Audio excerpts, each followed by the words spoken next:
Recorded Books presents Back to the Garden by Laurie R. King. Narrated by Vivian Laney. So the Lord God cast Adam out from the Garden of Eden to cultivate the land he came from. Why are you so angry? Why is your face resentful? If you do well, will you not be accepted? And if you do not, won't sin crouch outside your door, filling you with longing? Genesis. Prologue. Then, Southern Oregon. The man in the dripping army poncho paused to shove back his hood and stand, head cocked, trying to make out the half-heard sound. A minute later, a car came into view, half a mile or so down the hill, a big white Pontiac struggling to keep on the road. The man leaned on his shovel, judging the contest between the treacherous surface. The way up to the commune was unpaved, rutted, steep, and slick with the endless rain, and the determined car, which obviously had good tires.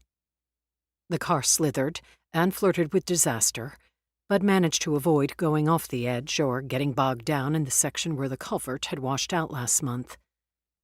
When it came to the end of the clear section and vanished behind the trees, the man bent over to shake the rain from his long hair and beard, like a dog coming out of a river, then slopped the last shovelfuls of mud from the blocked ditch before walking down to see what the invader wanted. The mud-spattered Pontiac eased into the farmyard, hesitating over the choice of targets: ancient woodshed or shiny new greenhouse, psychedelic school bus up on blocks, or geodesic dome layered in tarpaulins. In the end, the driver chose the aging farmhouse in the middle, pulling up close to the steps. The engine shut off. The music died. Had to be a tape player. A radio would get nothing but static this far out.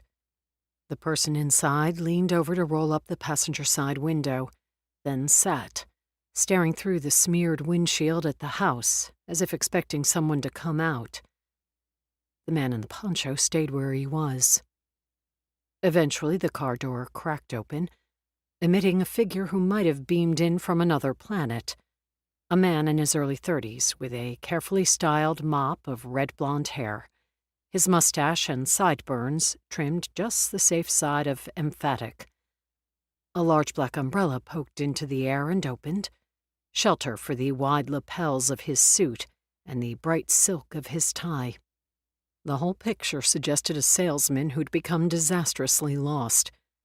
But when the salesman's other hand came into view, holding a sleek attaché case, the bearded man recognized what this man had to be: a lawyer. Junior partner, early 30s, who hadn't really thought out the whole hippie commune in Oregon thing. He made a noise of disgust as he noticed the muck swallowing the inch-high heels of his gleaming shoes. One foot came up, driving the other farther down. But as he looked desperately toward the farmhouse steps, his glance caught on the figure in the poncho. "Afternoon," he shouted, his good cheer sounding a bit forced. "I'm looking for Robert John Gardner."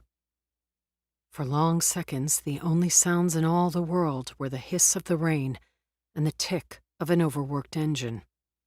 Junior partner on one side of the lonely farmyard, large bearded man with a heavy implement on the other, representative of the establishment, the law, the benefits of right behavior on one side, and across from him. The newcomer cleared his throat. "Your cousin David Kirkup, gave me this address and—" The voice that interrupted was gravelly, deep, and so rough it might not have spoken in days. "So," Rob said, "has the old bastard finally died?"